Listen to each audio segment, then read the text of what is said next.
Hello and welcome to our YouTube channel Education Cinema. आज हम discuss करेंगे law of multiple proportion के बारे में। तो लॉ ऑफ मल्टीपल प्रोपोर्शन की जो स्टेटमेंट है वो आपके सामने है, मैं आपको एक दफ़ा रीड करके सुना देता हूँ। If two elements combine to form more than one compound, the mass of one element is fixed while the mass of the other element is in the ratio of small whole numbers or some multiple of it। Statement पढ़कर हमें कुछ भी समझ में नहीं आ सकता, तो हम क्या करेंगे, इसकी एग्जाम्पल पहले डिस्कस करेंगे। अगर एग्जाम्पल डिस्कस कर ली तो हमें ये जो स्टेटमेंट है लॉ ऑफ मल्टीपल प्रोपोर्शन की, ये आसानी से समझ में आ जाएगी। तो दोस्तों एग्जाम्पल की तरफ देखते हैं। हमारे पास कंपाउंड है, दो कंपाउंड है। पहला कंपाउंड है कार्बन मोनोऑक्साइड और दूसरा कंपाउंड है हमारे पास कार्बन डाइऑक्साइड। ये रहा पहला कार्बन मोनोऑक्साइड और दूसरा कार्बन डाइऑक्साइड। एक और चीज़ ये है कि एलिमेंट देखिए, आपके पास कार्बन है और ऑक्सीजन है। एलिमेंट का जो एटॉमिक नंबर है वो है 6, कार्बन का जो एटॉमिक नंबर है वो है 6 और कार्बन का एटॉमिक मास क्या है 12। और ऑक्सीजन एलिमेंट है, ऑक्सीजन का एटॉमिक नंबर है 8 और ऑक्सीजन का एटॉमिक मास क्या है 16। तो दोस्तों मैंने आपको ये चीज़ क्यों बताई, ये चीज़ इसलिए बताई कि यहाँ पर जो मासेस लिखे हुए, ये जो मासेस लिखे हुए कि मास ऑफ सी लिखा हुआ है 12। तो मास ऑफ सी मतलब एटॉमिक मास कार्बन का लिखा हुआ है 12। तो ये 12 यहाँ पे लिखा हुआ है। ये 12 क्यों लिखा हुआ है, क्योंकि कार्बन एक है। तो एक कार्बन की वजह से यहाँ पर कार्बन एक है, तो कार्बन का एटॉमिक मास क्या होगा 12। तो 12 लिख लिया हमने। ऑक्सीजन का यहाँ पे क्या है, ऑक्सीजन का यहाँ पे एटॉमिक मास है 16, तो यहाँ पे एक ऑक्सीजन का ये आ गया 16 आ गया, सही। तो एटॉमिक मास ऑफ कार्बन, एक कार्बन है तो 12, एक ऑक्सीजन है तो 16। और आपको बता दिया है कि जो मास ऑफ सी और मास ऑफ ओ लिखे हुए ये इसके एटॉमिक मास लिखे हुए, एटॉमिक मास लिखे हुए, ये दोनों एटॉमिक नंबर नहीं लिखे हुए, क्योंकि एटॉमिक नंबर कार्बन का 6 होता है और एटॉमिक मास कार्बन का 12 होता है। ऑक्सीजन का एटॉमिक मास 16 होता है और ऑक्सीजन का एटॉमिक नंबर 8 होता है। तो देखिए आप 16 और 12 ये जो है एटॉमिक मास लिखे हुए किसके, कार्बन और ऑक्सीजन के। तो यहाँ पर ये जो लिखा हुआ है 12 और 16, ये क्या लिखा हुआ है हमारे पास, ये लिखा हुआ है एटॉमिक मासेस किसके हैं, कार्बन का एटॉमिक मास 12 और ऑक्सीजन का एटॉमिक मास 16 यहाँ लिखा हुआ है। ये 12 और 16 क्यों लिखा हुआ है, क्योंकि एक कार्बन है, एक कार्बन की तरफ से 12 और एक ऑक्सीजन है तो 16। उसके बाद हमारे पास है कार्बन डाइऑक्साइड। कार्बन डाइऑक्साइड में देखिए कार्बन एक है तो कार्बन का एटॉमिक मास क्या था, कार्बन का एटॉमिक मास 12 है, तो आपने 12 लिख दिया यहाँ पे। और ऑक्सीजन कितने हैं, ऑक्सीजन यहाँ पे 2 हैं और ऑक्सीजन का एटॉमिक मास क्या है 16, तो 16 मल्टीप्लाई बाई 2 ये आएगा आपके पास 32। दोस्तों मैं आपको टेबल क्यों समझा रहा हूँ, क्योंकि अगर टेबल में जो लिखा हुआ है वो अगर समझ में आ गया तो आप टेबल का मतलब समझ में आ जाएगा टेबल हमसे क्या कहना चाह रहा है। तो टेबल में हमसे ये लिखा हुआ था यही कि मास ऑफ सी लिख दिया, कार्बन मोनोऑक्साइड में 12 है और ऑक्सीजन में क्या है 16 है तो 16 आ गया। कार्बन डाइऑक्साइड में ये 12 है और ऑक्सीजन डबल है तो यहाँ पर 32 आ गया, क्योंकि 16 इसका एटॉमिक मास होता है, 16 मल्टीप्लाई बाय 32। ये यहाँ पे कहानी खत्म हो गई, सही। ये जो कॉलम है ये मेन कॉलम है, ये समझने का है कि बहुत आसान कॉलम है, ये समझ में आ जाएगा आपको। तो लिखा हुआ है रेशो ऑफ ओ, तो रेशो ऑफ ओ मतलब ओ कितना है यहाँ पे, देखिए ओ कितना है यहाँ पर, ओ 1 है और यहाँ पे कितना है ओ है, यहाँ पे 2 ओ है। तो यहाँ पर एक लिखा हुआ है, 1 लिखा हुआ है, क्योंकि यहाँ पे 1 है, एक ओ है यहाँ पर, तो यहाँ पे 1 और यहाँ पे 2 है। कार्बन डाइऑक्साइड में ऑक्सीजन 2 है, तो ऑक्सीजन 2 की वजह से ये 2 जो है ये यहाँ पर आ गया। तो ऑक्सीजन का रेशो कार्बन मोनोऑक्साइड में क्या है 1 और कार्बन डाइऑक्साइड में ऑक्सीजन का रेशो क्या है 2। तो दोस्तों हमने ये देखा था कि टेबल में क्या लिखा हुआ है, हमने वो डिस्कस कर लिया था। टेबल हमसे ये कहना चाह रहा था कि कार्बन मोनोऑक्साइड में ऑक्सीजन का रेशो 1 है, मतलब एक ऑक्सीजन यूज हुई है, और कार्बन डाइऑक्साइड में ऑक्सीजन कितनी यूज हुई है 2। बस ये टेबल हमसे कहना चाह रहा था। अब आगे समझते हैं कि स्टेटमेंट हमसे क्या कह रही है इस टेबल के बारे में।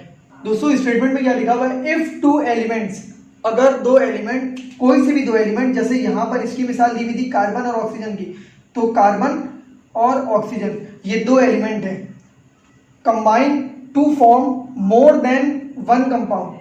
जब ये 2 एलिमेंट आपस में कंबाइन होंगे तो एक या एक से ज्यादा कंपाउंड बनाएंगे। तो आप ये देख सकते हैं कि एक कंपाउंड ये रहा और एक कंपाउंड ये रहा, कोई एक बनाते कोई एक से ज्यादा बना रहे हैं। तो यहाँ पे कार्बन डाइऑक्साइड ये 2 कंपाउंड बना रहा है, पहला और दूसरा। आइए क्या कह रहा है, the mass of 1 element is fix. कोई से भी एक एलिमेंट का, या तो कार्बन का या तो ऑक्सीजन का, किसी भी एलिमेंट का क्या होगा, एक का मास फिक्स होगा, किसी भी एक एलिमेंट का मास क्या होगा फिक्स होगा।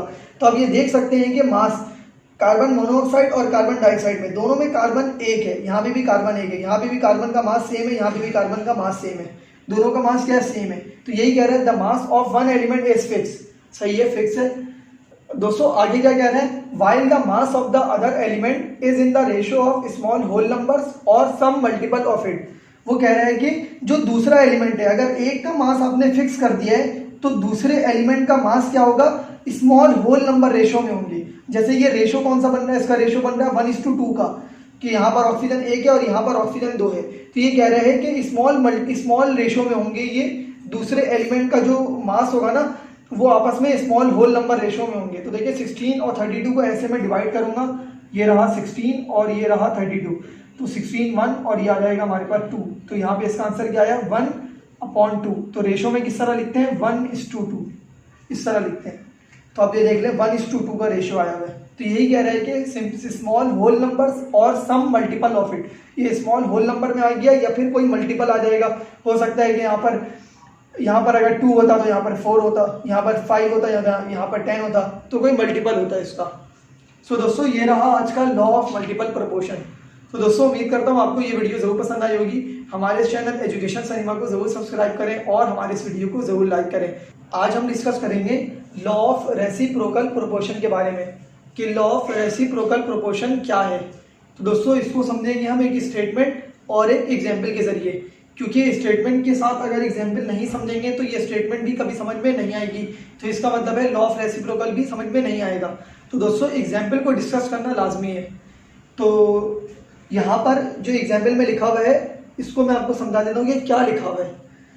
यहाँ पर आप देखें तो 3 एटम है, हाइड्रोजन, कार्बन और ऑक्सीजन। 3 एटम है और 3 डिफरेंट एलिमेंट के हैं। पहला एलिमेंट है हाइड्रोजन, दूसरा एलिमेंट है कार्बन और तीसरा एलिमेंट है ऑक्सीजन। उन तीनों एलिमेंट्स के एटॉमिक मास और एटॉमिक नंबर यहाँ लिखे हुए हैं। तो हाइड्रोजन का एटॉमिक नंबर 1 और एटॉमिक मास 1, कार्बन का एटॉमिक नंबर 6 और एटॉमिक मास 12, ऑक्सीजन का एटॉमिक नंबर 8 और एटॉमिक मास 16। तो कार्बन का यहाँ पर आप देख रहे हैं कि यहाँ पर लिखा हुआ है 12। तो 12 यहाँ पर देखें आप, कार्बन का क्या है, एटॉमिक मास है। तो इसका मतलब है यहाँ पर एटॉमिक मास लिखा हुआ है कार्बन का। कार्बन का एक कार्बन है तो यहाँ पर इसलिए 12 लिखा हुआ है। यहाँ पर 4 इसलिए लिखा हुआ है, हाइड्रोजन का एटॉमिक मास क्या है 1 और 4 हाइड्रोजन की वजह से इसका एटॉमिक मास क्या आ गया यहाँ पे 4। यहाँ पर लिखा हुआ है हाइड्रोजन का 2, क्योंकि हाइड्रोजन का एटॉमिक मास क्या है 1 और 2 हाइड्रोजन की वजह से एटॉमिक मास इसका आ गया यहाँ पे 2।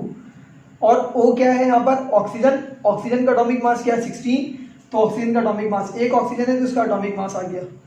यहाँ पर एक कार्बन है तो कार्बन का एटॉमिक मास क्या है 12, तो 12 आ गया। ऑक्सीजन यहाँ पे 2 है तो ऑक्सीजन का एटॉमिक मास क्या था 16, तो 16 मल्टीप्लाई बाई 2 32। तो देखिए यहाँ पे 32 आ गया। सो दोस्तों अब डिस्कस करते हैं कि ये जो 3:1 है ये कैसे आ गया। ये जो 12 और 4 लिखा हुआ है, ऐसे लिखा हुआ है ये रेशो की फॉर्म में। तो रेशो को हम ऐसे लिख देते हैं 12/4। तो 12 को यहाँ पे 4 से काट देंगे तो यहाँ पे 1 आ जाएगा और यहाँ पे 4 मल्टीप्लाई बाई 3 हो जाएगा 12। और दोस्तों यहाँ पर ये कैसे आया, ये इस तरीके से आया 12/32। 4 से इसको कैंसिल आउट करेंगे, 4 मल्टीप्लाई बाई 3 ये हो जाएगा 12, 4 मल्टीप्लाई बाई 8, 4 मल्टीप्लाई बाई 8 ये हो जाएगा 32। तो ये ऐसे कैंसिल आउट हुआ और 3:8 का रेशो आ गया, 3:8 का रेशो आ गया। यहाँ पर भी यही है, ये हो जाएगा हमारे पास 2/16। तो यहाँ पे हो जाएगा, इसको कैंसिल आउट करेंगे 2 1 से कैंसिल आउट करेंगे, 2 मल्टीप्लाई बाई 1 2 और 2 मल्टीप्लाई बाई 8, 2 मल्टीप्लाई बाई 8 क्या होगा 16। तो दोस्तों ये जो 12:4 से 3:1 आया तो हमने इसे क्या करना है, इसको फोकस करना है, 3:1 को फोकस करना है। और ये 12:32 से ये तो 3:8 आया, इसको फोकस करना है। और 2:16 से तो 1:8 आया है, इसको हमने फोकस करना है। इन तीनों बॉक्सेस को हमने क्या करना है, फोकस करना है। दोस्तों आप एक चीज़ ये देख रहे होगे कि सी वाली जो लाइन है उसमें क्या आ रहा है 3, यहाँ पर जो सी वाली लाइन है उसमें क्या आ रहा है 3, यहाँ पर जो एच वाली लाइन है एच का रेशो क्या आ रहा है 1 और यहाँ पर जो ओ का रेशो आ रहा है वो क्या आ रहा है 8, ओ का रेशो क्या आ रहा है 8, एच जो है एच का रेशो क्या आ रहा है यहाँ पे 1 आ रहा है, एच का रेशो क्या आ रहा है यहाँ पे 1 आ रहा है। ये चीज़ बस आपको दिमाग में रखनी है। ये क्या कह रहा है हमसे कि when 2 different elements separately combined with the fix mass of third element. ये क्या कह रहा है कि जब कोई दो डिफरेंट एलिमेंट जैसे कार्बन और ऑक्सीजन, कार्बन है ऑक्सीजन है, ये 2 डिफरेंट एलिमेंट है और ये दोनों डिफरेंट एलिमेंट सेपरेटली कंबाइन हो रहे हैं थर्ड एलिमेंट से। कौन सा थर्ड एलिमेंट? हाइड्रोजन। जो थर्ड एलिमेंट है, जो थर्ड एलिमेंट से कंबाइन हो रहे हैं उसका मास क्या है? फिक्स है। जब दो डिफरेंट एलिमेंट कंबाइन होंगे सेपरेटली, अलग अलग कंबाइन हो रहे हैं, सेपरेटली कंबाइन हो रहे हैं, ये कार्बन सेपरेटली कंबाइन हो रहा है हाइड्रोजन से, तो क्या बना रहा है? CH4। ऑक्सीजन सेपरेटली कंबाइन हो रहा है हाइड्रोजन से, तो क्या बना रहा है? H2O। सही, सेपरेटली कंबाइन हो रहे हैं, सेपरेटली कंबाइन होंगे with the fix mass of the third element. ये जो H है इसका मास क्या है? फिक्स है। कैसे मास फिक्स है? आप देख रहे हैं कि H का मास क्या है? 1 है, और यहाँ पर भी H का आ रहा है मास क्या आ रहा है? रेशो में 1 आ रहा है, तो इसका मास हमेशा क्या है? हर जगह फिक्स है।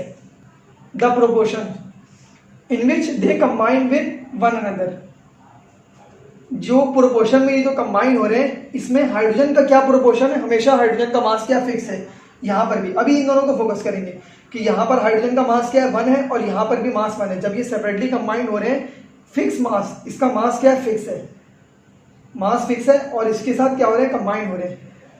ये क्या कह रहे हैं? Shall be either in the simple ratio और सम मल्टीपल ऑफ इट। ये जो दो डिफरेंट एलिमेंट हैं, ये जो दो डिफरेंट एलिमेंट हैं, इनका क्या होगा? इन द सिंपल रेशियो और सम मल्टीपल ऑफ इट। ये जब आपस में कंबाइन होंगे तो क्या होगा? ये देखिए यहाँ पर ये 3:8 आया, तो आप गौर करें कि कार्बन क्या है? कार्बन यहाँ पर भी 3 है और यहाँ पर भी 3 है। ऑक्सीजन यहाँ पर भी 8 था तो यहाँ पर भी 8 था। तो ये चीज़ आपने देखनी थी, गौर करनी थी कि हाइड्रोजन वाली जो लाइन है वो हमेशा 1 है, और हाइड्रोजन वाली लाइन 1 है। कार्बन वाली लाइन 3 है, यहाँ पे कार्बन वाली लाइन 3 है, ऑक्सीजन वाली लाइन 8 है, ऑक्सीजन वाली लाइन 8 है। जब ये दो डिफरेंट एलिमेंट कंबाइन होंगे, सेपरेटली कंबाइन हुआ थर्ड एलिमेंट से, जिसका मास क्या फिक्स है, दोनों में मास फिक्स है, आप देख लें। सेपरेटली कंबाइन हुए, यहाँ पर भी ये सेपरेट कंपाउंड, ये अलग कंपाउंड है, ये अलग कंपाउंड है, मगर दोनों में यहाँ पर भी हाइड्रोजन 1 है और यहाँ पर भी हाइड्रोजन क्या है? 1 है। तो ये दोनों जो एलिमेंट हैं, ये दोनों एलिमेंट जब आपस में कंबाइन होंगे तो वही रेशो बनाएंगे जो इसके साथ रेशो कार्बन बना रहा था। ये देखें, ये रेशो से क्या बना रहा है? 3 बना रहा है। तो ये जब कार्बन ऑक्सीजन के साथ मिलेगा तो इसका रेशो यही बनेगा, 3 बनेगा। और यहाँ पर आप देख रहे हैं कि ऑक्सीजन अपना रेशो क्या बना रहा था हाइड्रोजन के साथ? 8। तो जब ऑक्सीजन कार्बन के साथ मिलेगा तो ऑक्सीजन अपना रेशो क्या बनाएगा? हमेशा 8। सो दोस्तों, ये था हमारे पास लॉ ऑफ रेसिप्रोकल प्रोपोर्शन। तो दोस्तों, उम्मीद करता हूँ हमारी ये वीडियो आपको जरूर पसंद आई होगी। हमारे चैनल एजुकेशन सिनेमा को जरूर सब्सक्राइब करें और हमारे इस वीडियो को जरूर लाइक करें। अगर आपका कोई सवाल है तो आप हमसे कमेंट में पूछ सकते हैं।